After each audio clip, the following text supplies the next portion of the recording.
I am Feel It. And I am Fix It. And we talk about life. And stuff and things. With the occasional rant. Which you will have no problem doing.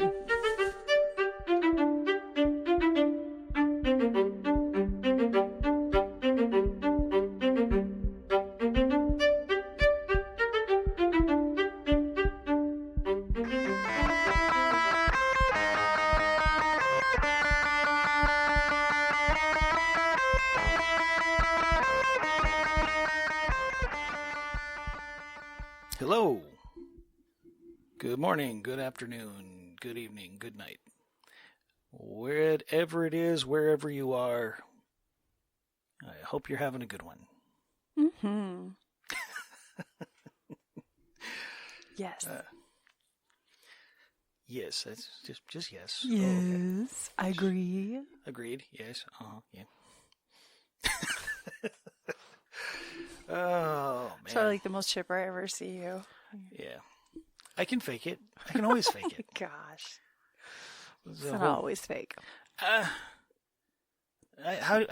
don't even know if I could tell anymore. Wow.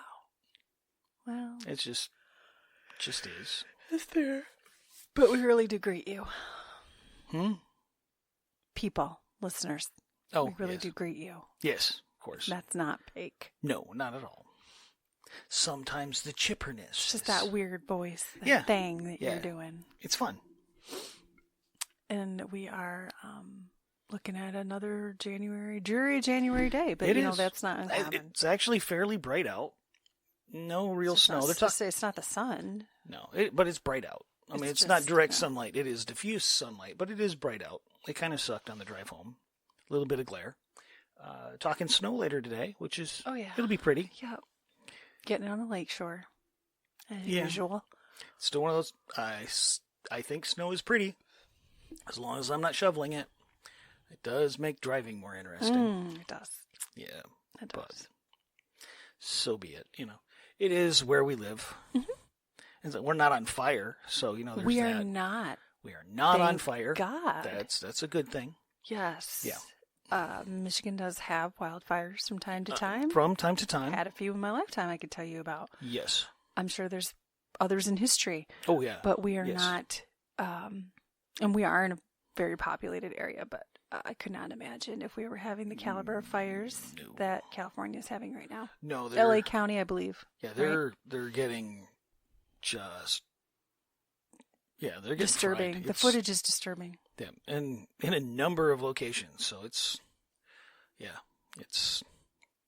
pretty terrible. And Yes. so,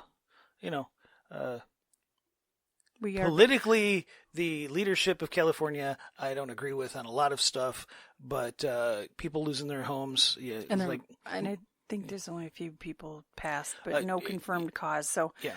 But it's like, my heart goes out to you. yes, Having to deal with that. That's terrible.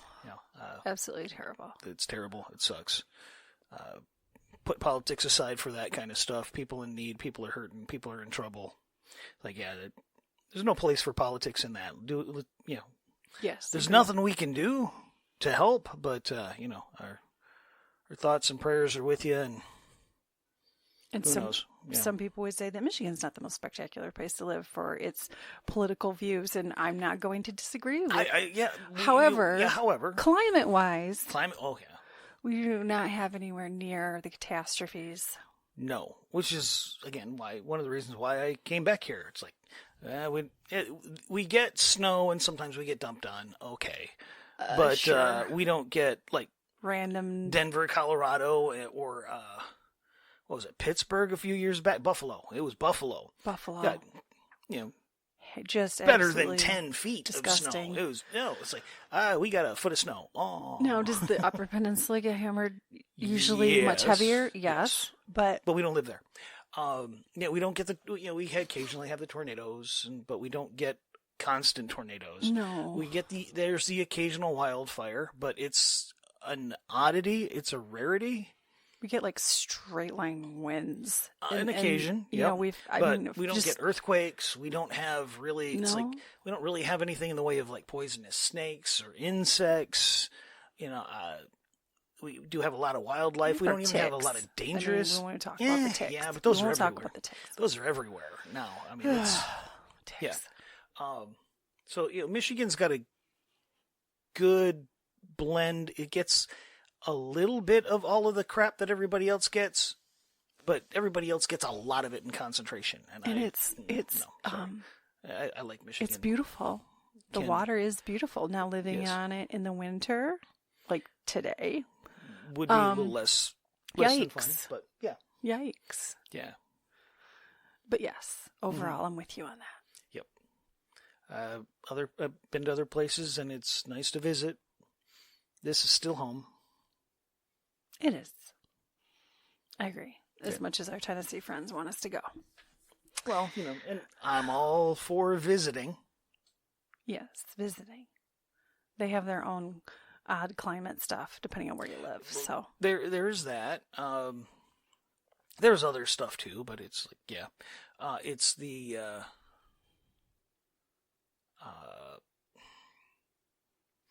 culture is very different. Well, sure. It's extremely different. You see that in Michigan, though. You do, but it's. We grew up in some of the poorest, most redneck areas of Michigan. Mm-hmm. We did. And even some of those people we knew growing up would look at some of the lifestyles surrounding our friends down there. And even they go, "What the heck? You live like this?" Up there. Yeah. Sorry, yeah. So no, the people from up there looking down yes. there would be, you live like this? Yes. Yeah, it's different. I'm not saying it's bad. It's just different, and it's like, that's not the life I want. Some of those roads, a nice sunny day, a nice car, and a spotter would be a blast. Other than that, yeah. But you digress. But I digress. Every place has its something. Has something, yeah. I mean, Kentucky has some of the most gorgeous countryside. Really does. Just absolutely gorgeous. Tennessee has got some. It's mountains. like those mountains. Driving through those mountains. Oh my gosh! Especially just like at sunup, during dawn, or at dusk when the sun's just hitting it and everything's just glowing. It's gorgeous. Florida, you've got some gorgeous beaches. Same. Georgia, you've got this. It's like when it's winter, it's 60 degrees most of the time. Like Washington State, especially you get up, the like whole rainforest and the coastline, like freaking gorgeous. It was. But is. I think Michigan's got the best combination of all. You take the other states that have things that make them great. The views, or the weather, or the oceans and the water, or the natural phenomenon. Michigan's pretty much got all of it to a lesser extent, but I think Michigan's one of those states that's just very blessed in that regard. I would agree. Which is, again, why I came back. And it has been a dream to live on the lake, like Michigan specifically. Mm-hmm. But I don't know why. It's just my favorite. I don't know. Don't know if that'll ever happen. But as my aunt calls it, the Mother Lake. The Mother Lake. The Mother Lake. Going to the Mother Lake. It's gorgeous. It is. It truly, truly is. There's very few views like that otherwise in Michigan. Mm-hmm. Huron's not the same. Sorry. It's just not. Lake Superior would be like a second on that. Of course, Torch, Houghton, Higgins that are inland. Mm-hmm. Grand Traverse Bay really does just kind of flow out into Lake Michigan. But, when we lived on it and drove at it every day, you take it for granted. Mm-hmm. You're just annoyed by all the tourists driving in the summer. Yeah. Yes. I remember thinking it. So I'm guilty. But anyway. Yeah. Anyway, yes, we do not have the devastation that of the likes that California is seeing. No, we do not. So, We have very few listeners, and I haven't, it's like the demographics that I can look up. I'm not seeing anything that indicates California, but if there's anybody out there listening from California, know our heart goes out, and we Absolutely. wish you safety and the best of luck. Absolutely. Yeah. So, that And being as said, we transition to the topic, you chose, I know we went back and forth, yeah, and sort I of. said, I don't know, you didn't seem to be in the mood to, I don't know, you just seem to be in a different kind of mood. A little bit. Well, and a couple days ago, I was in a place. It sounds like that's still lingering a little bit. It never truly goes away once you become really cognitive of I certain concepts. feel They that. never really, I feel that. never really leave. And then, well, and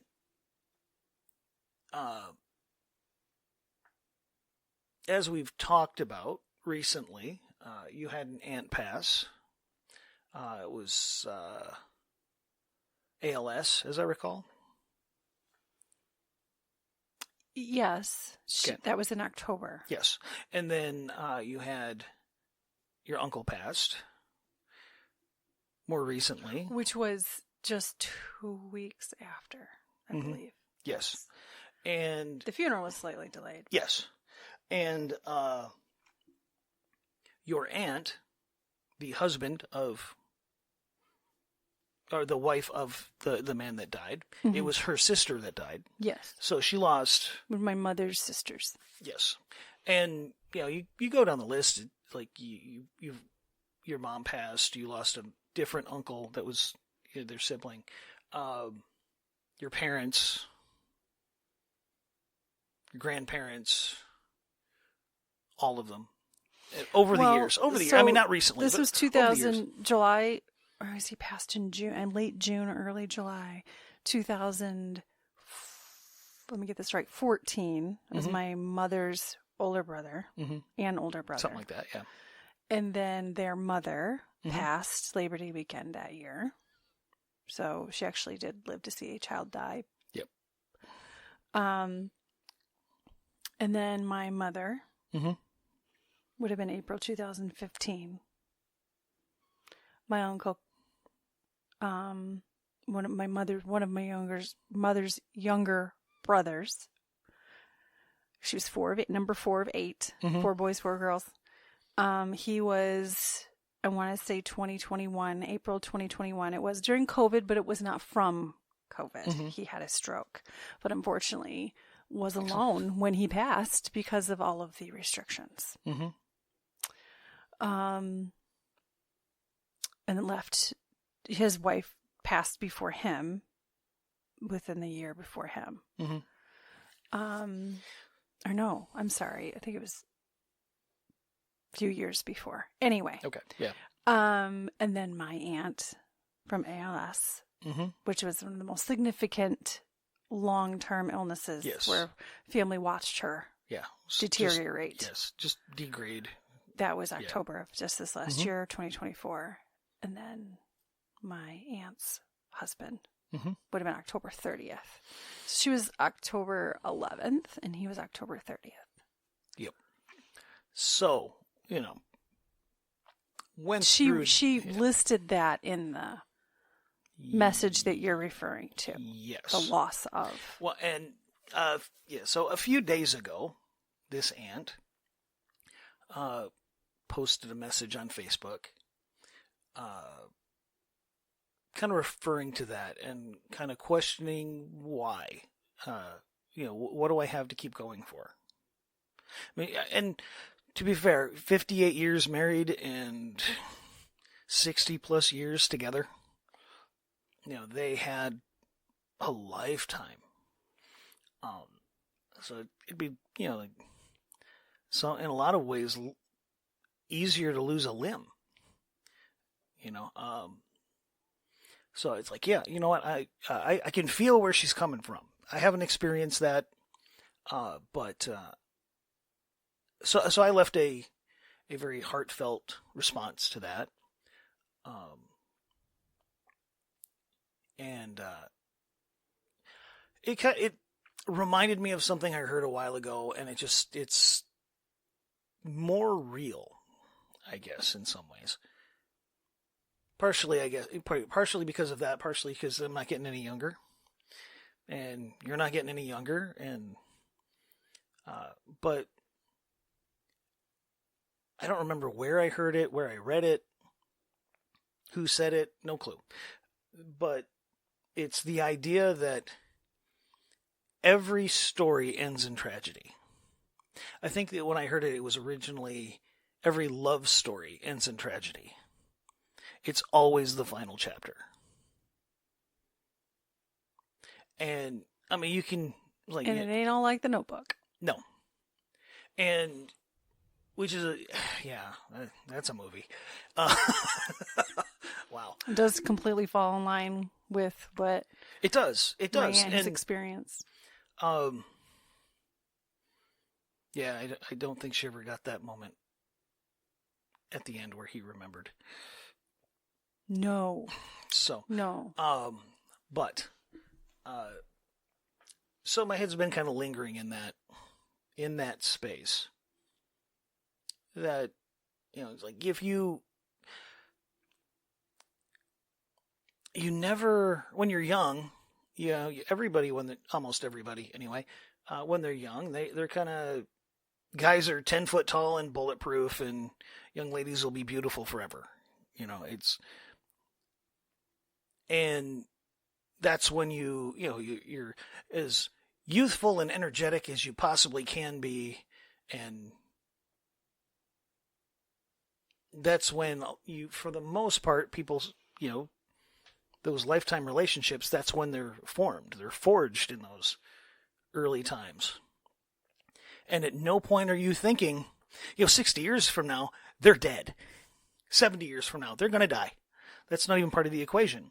But I can't say when I got married at 18 that was what was crossing my mind. No.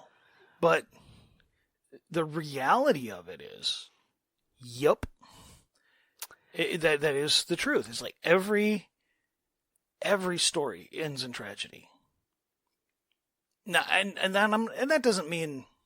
Yes. It's like you're right. I don't mean it to sound like negative, because it's not a negative in and of itself. I mean, the story of life always ends in death. It does. Always. It's an unavoidable truth in life. Every story ends in the tragedy of loss. And that's kind of where my head has been. And the ultimate goal is to delay that tragedy as long as humanly possible. Well, but it's whether or not you look at the chapters after the death. Or not. To me, it's point of view. It is. And I'm... when I'm sitting with somebody, like I do currently have clients that have lost spouses, and I've already referred to this recently, I can't relate to that. Mm-hmm. I know the hell it is to watch a loved one. We've had friends and acquaintances in their 30s that have lost their spouses. Yes. Usually it's cancer, or car accident, something traumatic and sudden. Like the one gentleman you used to work with, that was pretty sudden. Yes. Went from not feeling well to dead. Mm-hmm. It happens. It happens. I will never forget the first grief share I went to, and it was the actual program that I think is 12 or 13 week program that I attended, and there was the woman that she was a newlywed, and she'd lost her husband just a few months. She wouldn't kiss him goodnight because he was sick, and she didn't want to get sick, and it was kind of this little joke between them, but she was serious. She's like, no, I'm not gonna kiss you. I don't want to get sick. And then he didn't wake up. He didn't wake up the next morning. Mm-hmm. He died in his sleep. And I don't know, never heard all the details and the things regarding any of that, but she just knew that he had some kind of head cold or something. And clearly that, again, don't know exactly what happened with that, but just that traumatic moment, right? When you ruminate on that decision, and that totally changed my perception Yes. on how I treat you in my marriage. But she had the courage to share that. Mm-hmm. That tragedy for her and that detail then changed how I treated my marriage and how I viewed it, even in yeah. But the client, I've started to say that, the clients I have now, I can sit and commiserate to a point that saying I can't relate to it, and I can tell you that it must absolutely suck. Mm-hmm. But I have to be able to pivot to the hope. Yes. I have to be able to discuss Mm-hmm. that part of it while I'm helping them process the tragedy. Yep. Now, I'm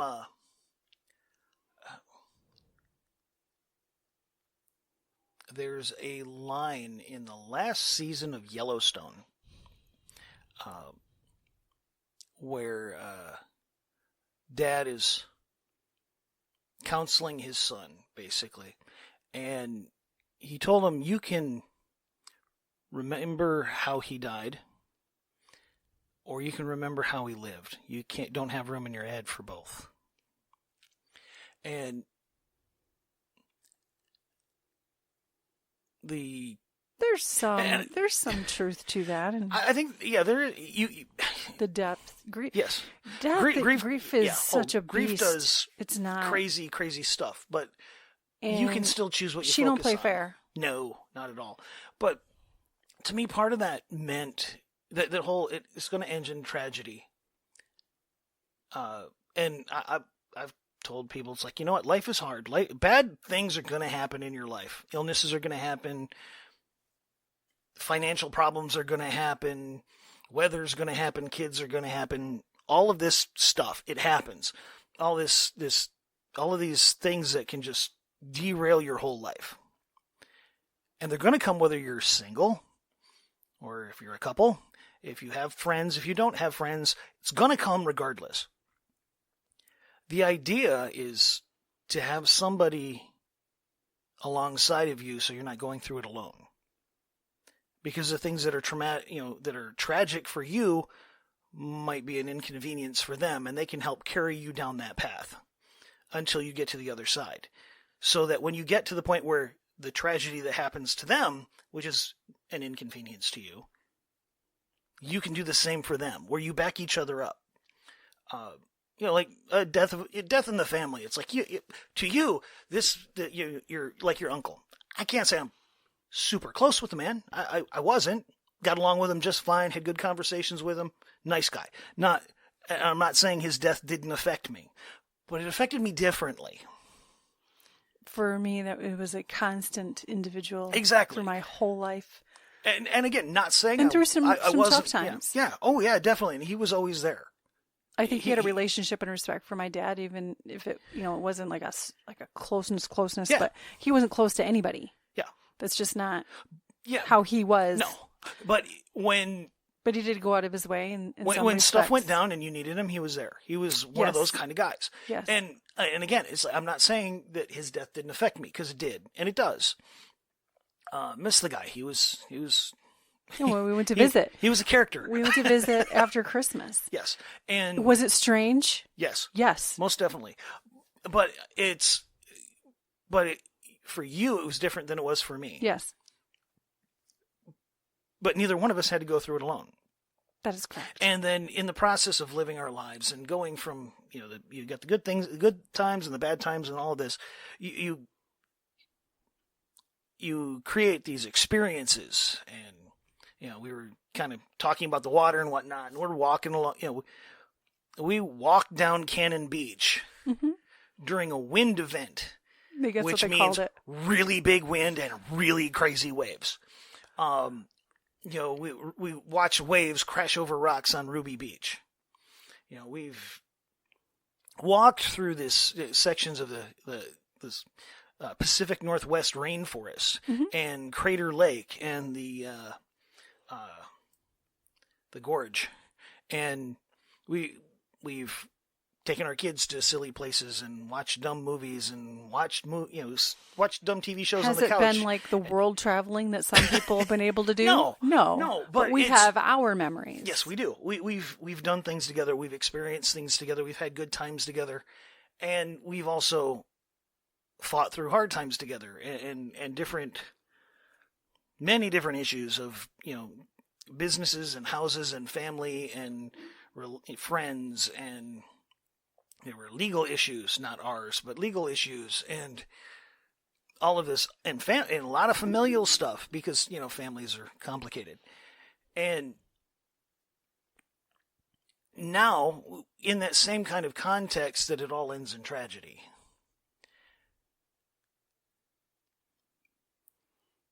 It's not the last chapter, I think, that matters the most, because we all have the same last chapter. The last page of our story is the end. You're right. Our story is, you're right. Everybody's individual story, it ends with the end. There's the end. And if you focus on that, you're never going to write the rest of the story. You've got a 500-page book of your life, and the last page is already written, the end. And people are sometimes terrified of that last page, that it hampers them from making the best of the other 499 pages of that book. Or if you forget that last page even exists, you take for granted the other 499 and let them pass by without appreciating them for what they are. And I'm trying to be more mindful of those moments. Because it's like, statistically speaking, I'm closer to the last page of the book than I am the first page of my book. Sure. Me too. It just, statistically speaking, that's where we're at. And I can't say I've always taken the time to truly appreciate all of the things that came in that first half. What's funny is, as you're saying that, and I was having a conversation with a colleague earlier this week. We're not child experts, right? We were just kind of talking about that, how you can have like the general knowledge to be able to have a conversation, but when you're providing counseling to an adolescent, you're normally educating, and even as a child, but we're talking specifically about our adolescent clients, you're educating a parent more often than not. And you have to be an expert per se. And like, I kind of have my threshold for like the age where I'd say, that's a little too low on the spectrum for me and my understanding, versus an adolescent but is still restricted. Mm-hmm. Yeah.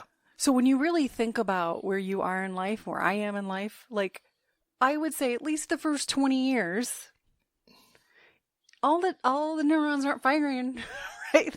They're still, what do they say? The average is 25. Yeah. Where the fully formed brain, there's a bunch of states you can't rent a car until you're 25. So at least the first 20, and I say that because it's whether or not, like, and we have the 18-year-old, they are legal adults. You're still like on the hook for so many things. They're still coming to you for stuff. Oh yeah. And that's most situations. Yes. That's most. Mm-hmm. That was not the path I chose. No. But that is most situations. I rescued you.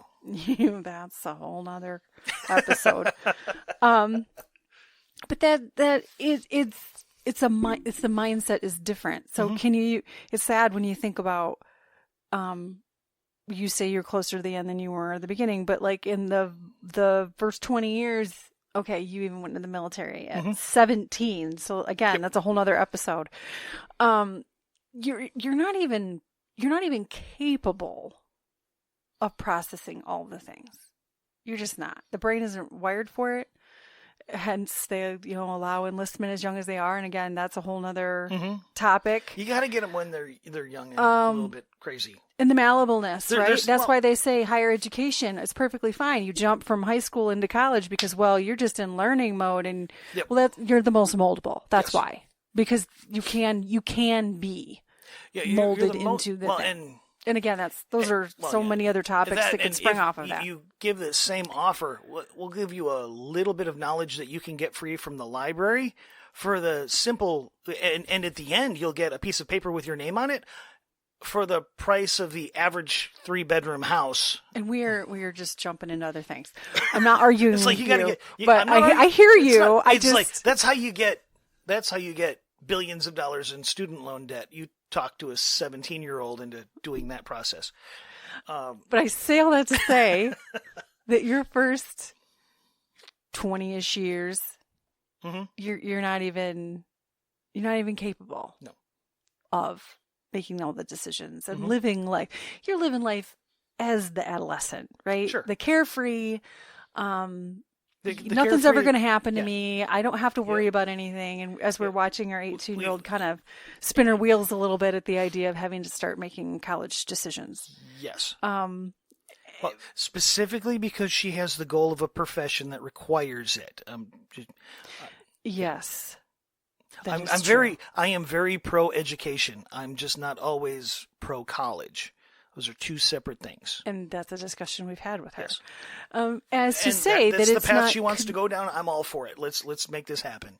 and if it's going to consume your life, get that over with sooner rather than later, Yeah, especially- so you can move on to enjoying your life. Yes, that, and right now you've got as much. Well, she's got as much backup as she's going to get. Yes, that's true. Like, because she. And that will continue. Okay, well, the ideal kind of thing is she finds a guy that wants to figure, she finds somebody that she can link up with and walk the path together and write their joint story together. But that's one person that's also on the process of figuring all this crap out, that doesn't have all their crap together, that's got a lot of crap to learn. Like, yeah, you've got that support. Right now, you've got us, who are further down the path, have things a little bit better figured out. Not got it all figured out, but yeah, got it better figured out. I'm better than I was yesterday. Isn't that the goal? That's the goal. The goal is to be better tomorrow than you were today. Yep. But, and I mean, it's one of those, back to the idea that it ends in tragedy is you can't focus on that, otherwise it'll cripple you. It'll keep you from getting close. It's like, I don't want to get hurt like that. It's like, well, the only way you can not get hurt is to not let yourself have joy either. There's a saying you hear at funerals fairly often, and it is true, it is completely true, is that the only way that you can take pain from death is to take love out of life. Like, Yes. It's like that's the trade-off. Well, it's kind of related to it's better to have loved and lost than never to have loved at all. Something like that. And or the Men in Black reply, "Oh yeah, try it." And then we're going to come back around to that grief thing that we were talking about to begin with. It's easy to go dark with all of this. Sure. And that's why I appreciate that you're actually talking about what you're trying to do with it. Mm-hmm. Because that's the hard part in this. Mm-hmm.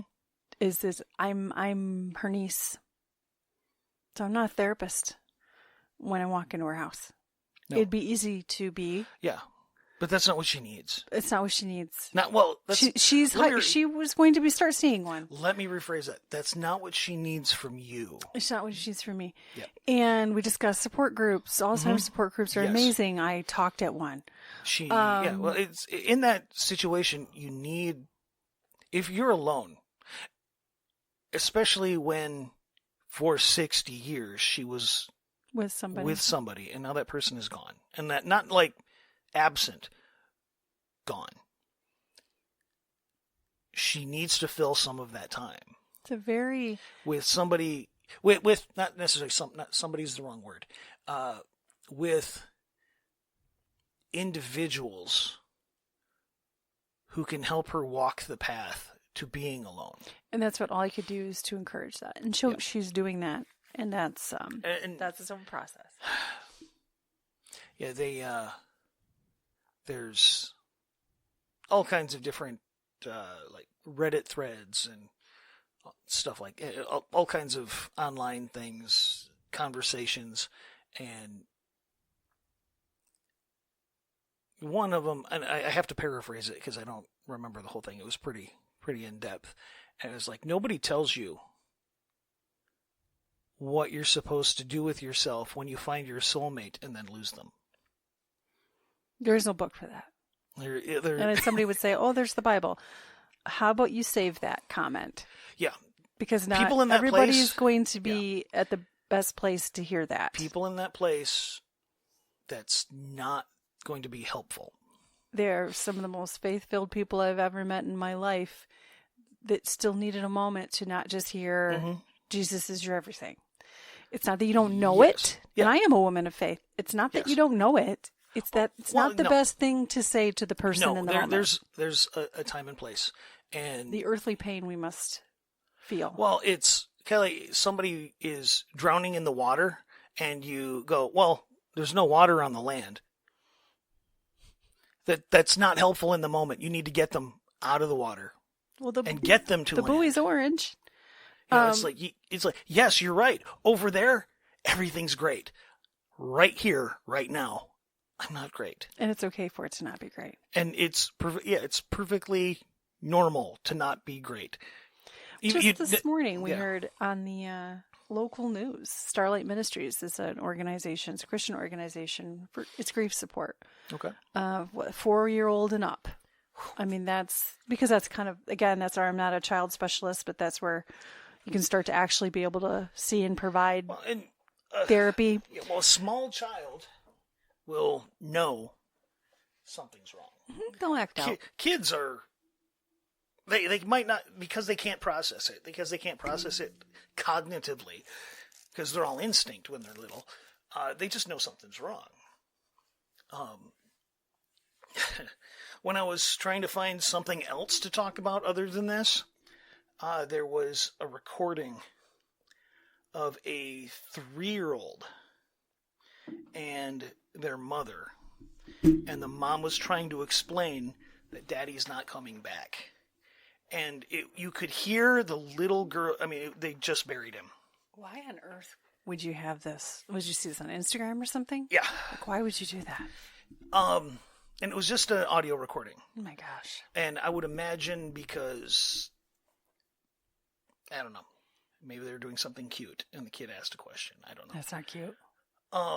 And they shared it and you could hear when that tiny little mind started to understand. And it was just instinctual. It was like, okay, you know what? I need to go into something else because that's not where I want to be. It's like, yeah, it's like, so the idea of being able to have a support group for a small child like that. Mm-hmm. They're fantastic ministry. I could tell you, I don't think I could do that. It was, the girls were a little bit older than that when your mom passed. Mm-hmm. And that was rough enough. That was rough enough. It was a mark in time. It wasn't, they were forever changed. I mean, it was a surprise. Okay, don't get me wrong. It was a surprise to everybody when she collapsed. But they saw how sick she was. Yes. After she collapsed, they saw how bad it was. And we told them, it's not good. And so they had a little bit of cognitive warning. But that's, again, they're not cognitive machines at that time. 9 and 11-ish with a daughter with autism. No, it didn't go great. No, it did not. And it's still, on occasion, that's one of those, We were just saying how we felt like we turned a corner this last Christmas. Uh-huh. I mean, that's how long it took. Yeah. Oh, yeah. Even for our 21-year-old. Yes. To feel differently. Yes. To assimilate all the feelings about my mother and loss and how to still celebrate well. Yeah. Which is kind of cool. At the same time, it's like, you put that little, you've got that little bit of space you put away for where they should occupy. You leave them, you watch their favorite movie. Multiple times. And yeah, well, you watch their favorite movie and you think of them. You give that space for their, I was going to say spirit, but that's not, people take that literally. You leave that space for that spot in your life that they occupied to exist. You honor the experience, the time that you spent with them and their value. But yeah, I don't know if I could say something to people is, man, you got to remember that last page is coming, and you don't know when it's coming. So don't give yourself, there's there's two ways of taking YOLO. You only live once. There's you only live once, so do it. Just do it. Jump off that bridge with go bungee jumping, drive the motorcycle too fast. You only live once. It's like, yeah, no, well, and that's the way a lot of people took it. Let's do this stupid crap. Not saying all that's stupid, but I'm just like, let's do stupid crap. You're only going to live once. Like, sure. That's one way you could take it. Or, you're only going to live once. Make it count. Let's not do something just monumentally stupid. Let's do something intelligent. Which I'm not saying bungee jumping is like monstrously stupid. I'm not interested because it involves heights, but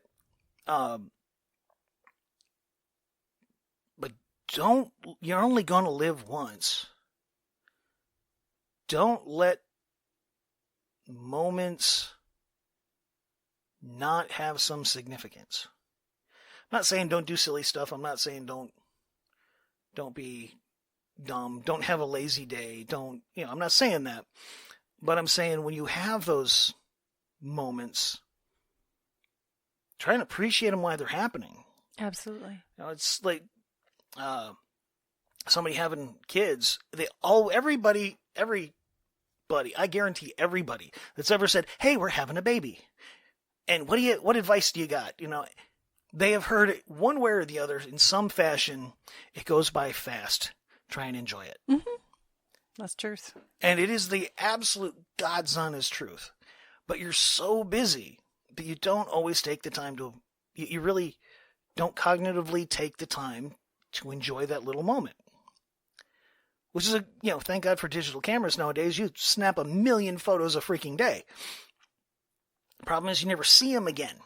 So, I do say invest in a digital photo frame and upload a lot. Anyway, because every now and again, we've got one in our bookcase, and every now and again I just glance over and there's a picture of our girls, our youngest at 2 with her huge cheeks. That was my mother's frame. Huge cheeks. Yeah, I know. And unfortunately... Because you can tell where life stopped.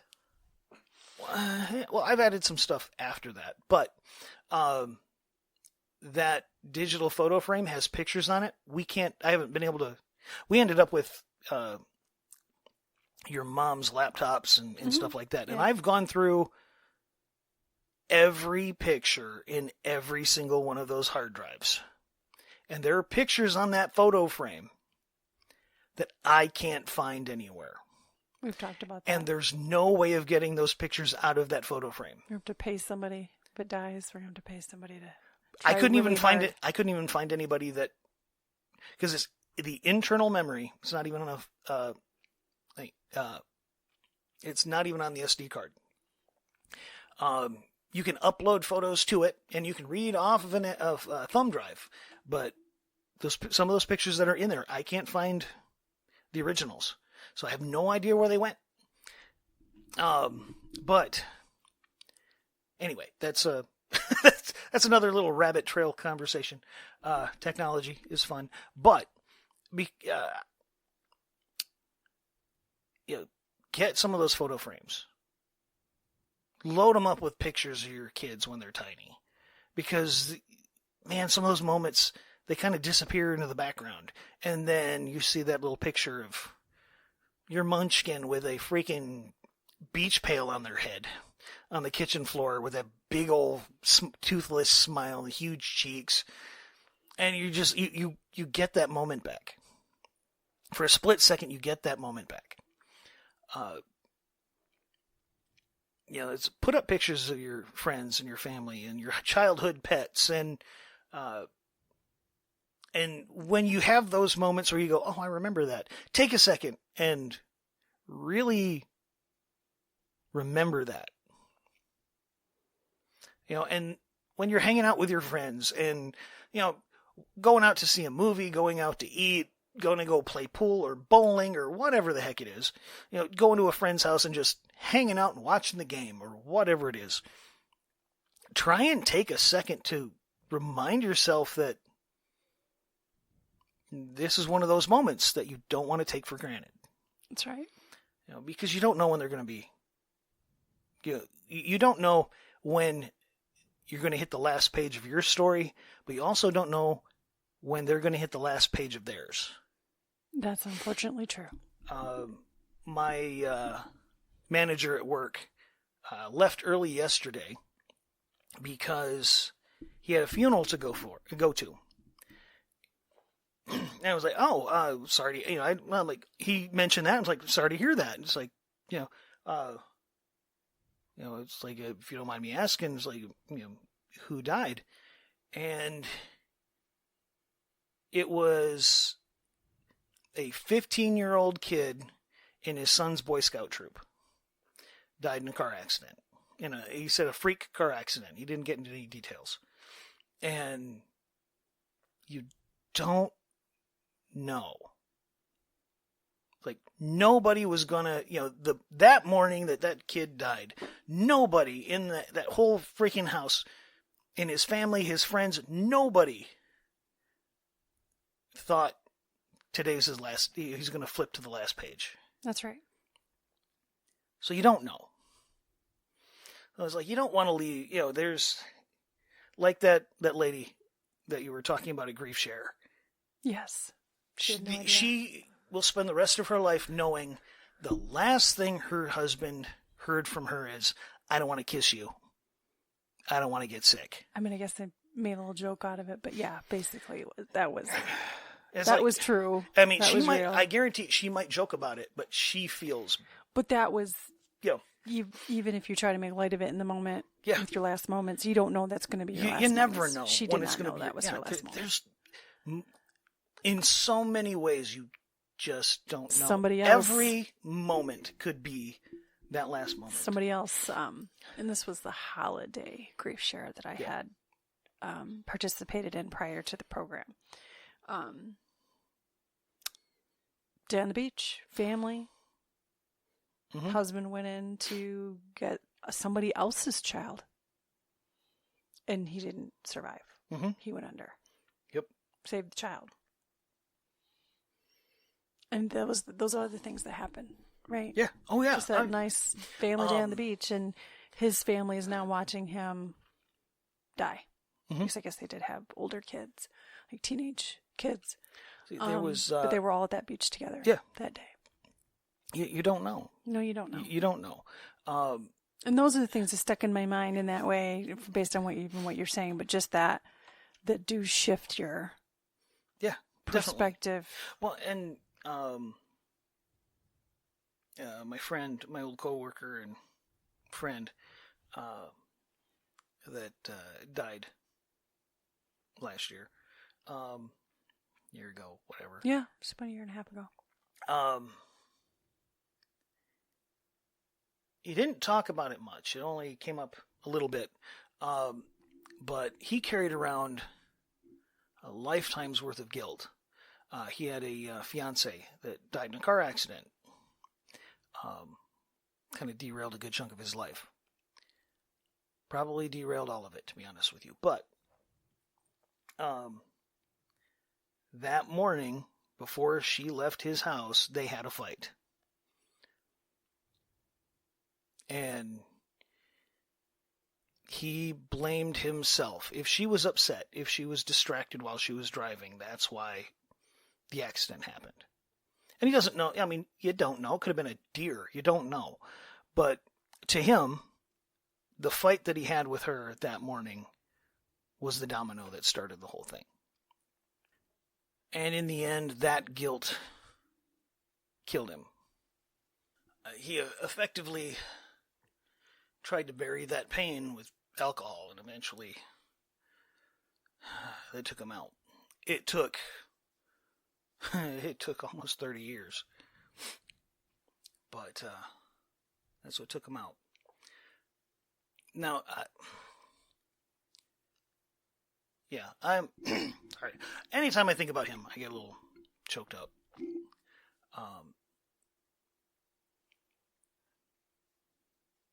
There's that loss is always coming, and I think we do a disservice to ourselves if we focus on it. Now, because that'll keep you from doing things. It'll keep you from getting involved in people's lives. It'll keep you from establishing the connections with people that define your life. But at the same time, if you deny it even exists or completely discount the possibility, when it comes, you're hit that much harder. There's got to, there needs to be a healthy balance. It's like, it's coming. We know it's coming. Everybody's last page is coming. And you have to kind of act with the knowledge that it's coming, but live like it's not. To a degree. The old adage, plan like you're going to live forever, live like you're going to die tomorrow. Mm-hmm. It's like set up something for the future and enjoy the moment. And I think it's also, it should be taken as a warning. It's like every time you part from someone, that could be the last time you see them. Because somebody's hitting the last page of their book every second of every day. So do you want, that at that moment of parting, do you want the last thing you said to be the last thing they hear from you?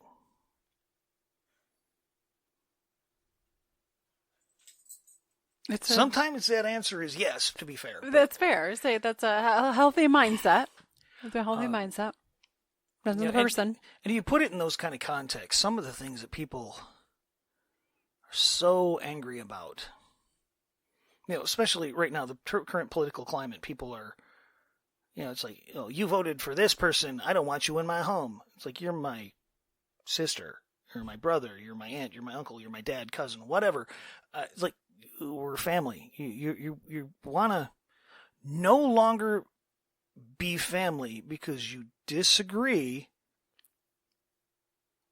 about something as silly as politics. Man, I wish that were the only thing.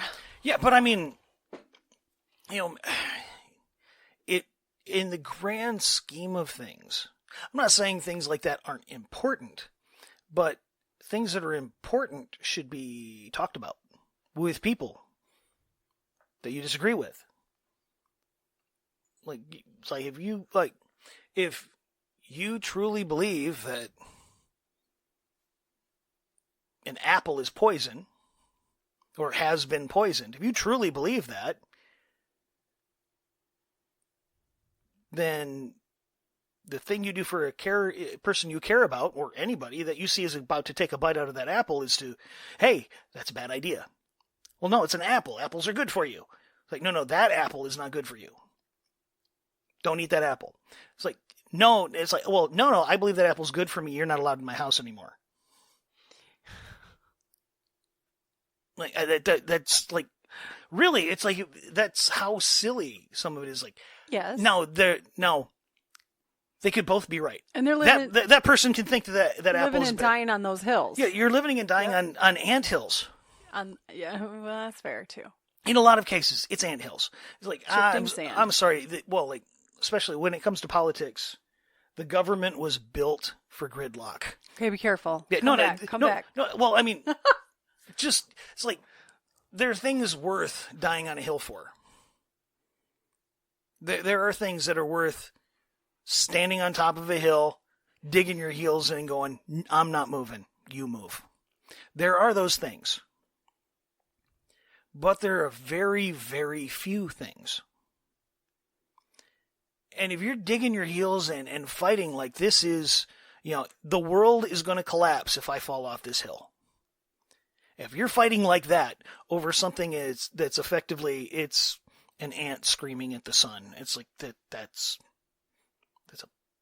it actually in the grand scheme of things is kind of silly and pointless. And that's how many people are behaving. It's like, this is actually really minor. Like, we agree on 95% of stuff. We disagree on that 5%. In the grand scheme of it all. We, like, now you pull back and go, okay, you know what?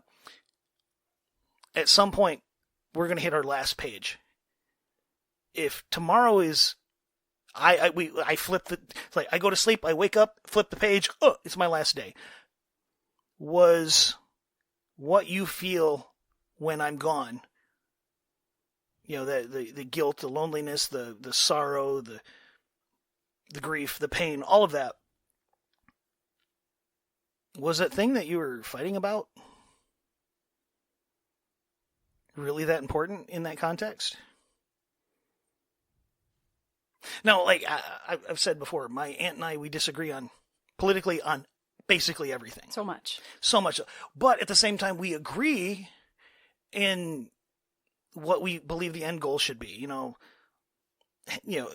a lot of respects, it's the how do you get there and the nuances of some of that stuff that we disagree, and we have really healthy conversations, sometimes loud conversations about those things. But she knows where my heart is, and I know where her heart is, and it's like, I respect that. And she is articulate, and I respect that. And I believe I'm articulate, and she respects that. And like, she invites us over to her place when it's like she rents a cabin and invites us over for the day. And I will. So I think in that case between us, it's like, you know what? Yeah, we're good. It's like, we're good. We can disagree. We can healthily disagree. And every time I see her, she's glad to see me. Every time I see her, I'm glad to see her. And when we leave, even if we've had one of those conversations, there's a hug, and it's like, hey, it was great seeing you, great hanging out. Can't wait till you get back together again. Every time. It's a deep respect. Yeah, exactly. There's a Love her dearly. But there's also,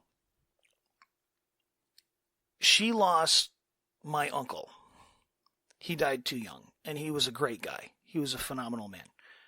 He was a giant teddy bear of a human being. He was a great guy. And he loved little kids, and he was a great dad, and I mean, he had his flaws like everybody does, but he was a really good dude. And anytime I'm interacting with her, a part of her is him. Yeah. And I mean, you can't spend a lifetime together and not. That's true. But anytime I see her, I remember him, and I make sure that she knows that even though the bloodline that attached us doesn't exist anymore, she's still family. And I think as a species, we need to get back to that. And in part because at some point, her last page is coming, and my last page is coming, and if I go first, I want her thoughts of me to be good ones. And when she's gone, I want my thoughts of her to be good ones. Absolutely. And I want to know that when the last time we spoke, that last interaction we had, even if we had a good, healthy debate, which we haven't had one of those in a while because we both kind of, it's like, okay, we're going to agree to disagree on a lot of stuff. And that's fine because I respect you. So, and I love you and we're great. But I want to make sure at the end of the day, at the end of our lives, at the end of the whatever the situation happens to be, that we don't walk away at the end of it all wishing that last thing I said was something else. Well put. And we've talked before. Family, by definition, isn't always what matters. No. Some people have horrific family members. Yes, they do. I've got a few that aren't exactly people I want in my life. There are... not even on the, outskirts. No. I'm better off. I'm not saying that you should make sure that everybody you ever interact with always has it's like your memory brings a smile to their face, because some people, you don't want them to smile. Okay, they smile at the wrong things. It's like, I don't care if you boo me because I've seen what makes you laugh. Yeah, there you go. But there's two kinds of family. There's the kind of family you're born into. You have no control over that, and then there's the family that you make. And people take it out of context. Massively, they take it out of context. There's a Bible verse that's often misquoted, and it's like, blood is thicker than water. It's like, yes, blood is thicker than water. Everybody takes that to mean that the family you're born into is of more value than the trivial water relationships. It's like, no, you need to back that up, because the verse is, the blood of the covenant is stronger than the water of the womb. It's like, it means the bond of the believer, the bond of the covenant. Which was quite literally saying the opposite. It's the bond of people you've effectively, the people you fought with, that's like you stood side by side with and shed blood together, and you toiled together, and you cried together. That bond is stronger, is thicker than the people you happen to be born into. It's kind of the exact opposite of what people take it to mean. It's like you made a covenant with these people. These people you just happen, it was the luck. It was, you got the lottery. Most people didn't win the lottery, but you got the lottery. That's where you're at. Here you go. Roll the dice. Okay, there you are. That's your family. These people over here, these are the ones that you chose to your family, to make your family. Like, make sure that those people, and at the same time, I'm not saying go out there and, don't intentionally make enmity between people. We have family members that, because of their life decisions, they have cut themselves out of our lives. I have not, even those people, it's like, our interactions with them recently was pleasant. I did not give them any reason in any way, shape, or form to leave. I didn't leave feeling bad. They didn't leave feeling bad because of me. Nothing we had done. No. But at the same time, I'm not going to go out of my way to make this great big giant, it's like, I'm sorry, your lifestyle created the rift. Your personality flaws created the rift. Your decisions and your actions created the rift. And you're still perpetuating that rift through those same kind of activities. I'm not, I'm not going to put myself through the shredder to make sure that you leave with a smile. You've assured me that my thought processes about it was okay, yes. Yeah. But I'm also not going to intentionally create, enmity where it doesn't need to be. Like, I might be in their lives at the end of their book. I'm a footnote. But the people that, and I don't want to say the people that don't matter. It's like that's not what I mean. But the people that really matter, the people who are a part of your life, you to me, the girls, my parents, your aunts and uncles, my aunts and uncles, a few of them that remain.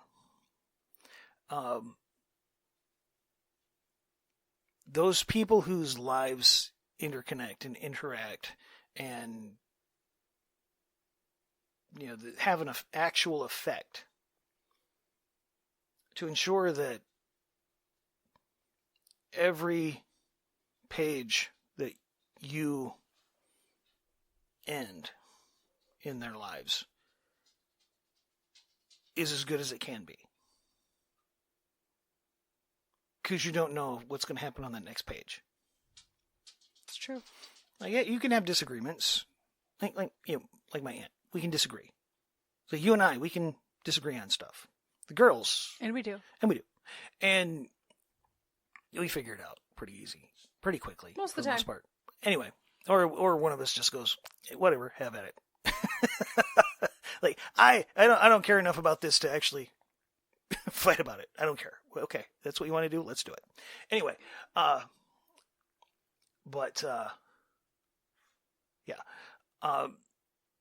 even in those moments of disagreement, you can still leave on a good note. You can still put the period on that sentence and move on to the next paragraph and leave it good. Leave it without something you're going to regret later. And anyway, so that's kind of been my thought process, what I've been kind of mentally chewing on for a little bit. My brain's still kind of hanging out there. It's okay. No, you needed to process it, and there were some good thoughts in there, and it does matter. And we could talk for hours, really, about different aspects of it. Oh, sure. But it could definitely break we down won't go there. all kinds of different kind of in the moment matters. Thoughts. Yeah, I mean, there's something to be said for figuring out your way of dealing with stuff. Everybody's going to be different, and how different things manifest in your life.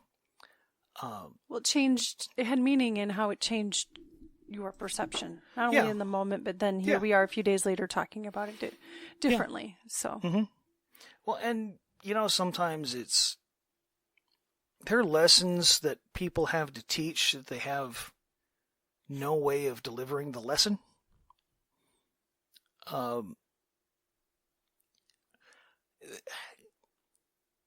We've dealt with people that was like, you could look in their situation and just, it's like, I see what's wrong here.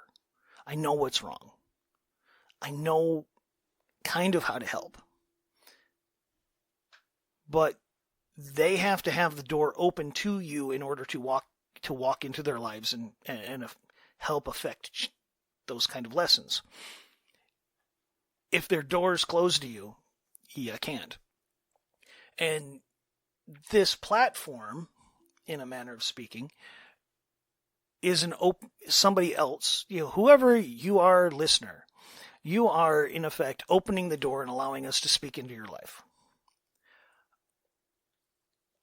Now, whether you listen or not, that's up to you. Whether it applies or not, that's up to you. You never know when it will. You never know. And that's why we kind of do this. Well, okay, that's why I do this, I guess. It's like I have all of these thoughts and ideas and concepts and conversations and sometimes just random crap flying through my head, and some of it's got to come out. And, put it out there and, maybe, just maybe, that person that needs to hear something I've got to say to impact their day actually actually hears it. Because, if we met on the street, it's like, I might be able to, help your current situation. I might be able to help you fix it. But I'm not the kind of person. You don't just open the door when you hear everybody's at the front door. You find out who it is. And until you open that door, you don't let them in. They're not coming in. Interesting. Interesting way of doing that. So saying that. Yeah. Sorry, words. I get it. No, we're good. Words. I misspeak a lot. So this is just an interesting way of kind of getting my foot in the door. Mm-hmm. And, if we are so invited. Yes. And this is kind of an open, one-way invitation. It's like, hey, you want to listen to what we got to say? Maybe we can help. And, who knows? Maybe we can help. And I will say, I'm going to do a little plug here. This time of year is rough. It's like, especially when it can be very rough. I know for myself, I didn't know your aunt that passed that well. We met a couple of times. I didn't really know her. She was estranged for her own reasons. Yes, and that was her thing. But your uncle and your aunt that's still with us that just lost your uncle, and I've lost aunts and uncles and grandparents and friends, and so this time of year is rough. You mentioned Grief Share. It's like they're national. They're all over the place. You can go on GriefShare. I believe it's griefshare.com. Org, excuse me, griefshare.org. And you can, if you're going through a rough time, it's like if you're holidays are rough. After the holidays can still be kind of rough because you're still kind of feeling the effects. It's like, there's groups out there. Yes. Like GriefShare that grief support groups in general. Yeah, they are. They can be very beneficial. They can really, give you an outlet. Sometimes you just need to be by somebody else that understands. You don't even got to open your mouth. You just got to be in that group where it's like, yeah, I'm not alone. So if you're having one of those, even if it's nowhere near as, maybe you didn't lose somebody like, after 58 years of marriage. It's like you're having a rough time. There's people out there that want to help. Yes. So, just my 2 cents. Yes. Just putting it out there. There are programs, there are groups. There are many licensed professionals. If you utilized hospice, you can always contact hospice. If you didn't, contact hospice anyway. They can talk to you about different groups that are available. There's a lot of resources out there. Depends on where you are and circumstance. If you're having a rough time, there's people out there that want to help. Yes. So I would definitely say, make that phone call, make that text, send that email, reach out, grab a hold of somebody, go to Grief Share. Find somebody anonymous if you need to. Talk to somebody. Get some help. Just remember, you're not actually alone. Yes. You might be lonely, but you're not alone. That is important. And the courage to be able to just talk about it. It's a big deal, but it is worth feeling better and helping, just getting relief. Mm-hmm. However you can do that. And then hearing it, the cliche, you're not alone. Mm-hmm. However, that fosters healing in you. That takes time, and then for everybody around you. Mm-hmm. It's like sometimes there's the concept of the hurt healer. It's like sometimes the best person to help you get through is somebody who's going through it too. Yes. I heard it put in kind of a different way, that a joy shared is a joy doubled, and a sorrow shared is a sorrow halved. Okay. I don't know who said that. Who said that? I don't know. Don't recall. I read that right. recently. And, like probably not an exact quote, but it's like when and that and, just remember you got friends out there that you laugh with, that you hang out with, that you have a good time with. I guarantee that if they had the words, they would tell you it's not fair that you laugh together, but you make yourself cry alone. I agree. Like, those people out there that care. And you know what? If you can't find them, send me an email. We'll find you somebody. We all do We'll hook what you we up. can. We We're will. not the answer to all things, but No, yeah. but Yep. I guarantee we can. There's somebody out there that'll help. There's somebody out there that'll listen. Anyway, there's that little. We could always keep talking. Yeah, we could always. I'm a chatterbox some days. Anyway, most days. Anyway. We can end for today. Yes. Hopefully it's not too dreary, but I would think not. I hope not. educational. I don't Yeah. know. Okay. Conversational. Anyway, I'm Fix It. I'm Feel It. We hope you join us in the future. Until next week. You all have a great one.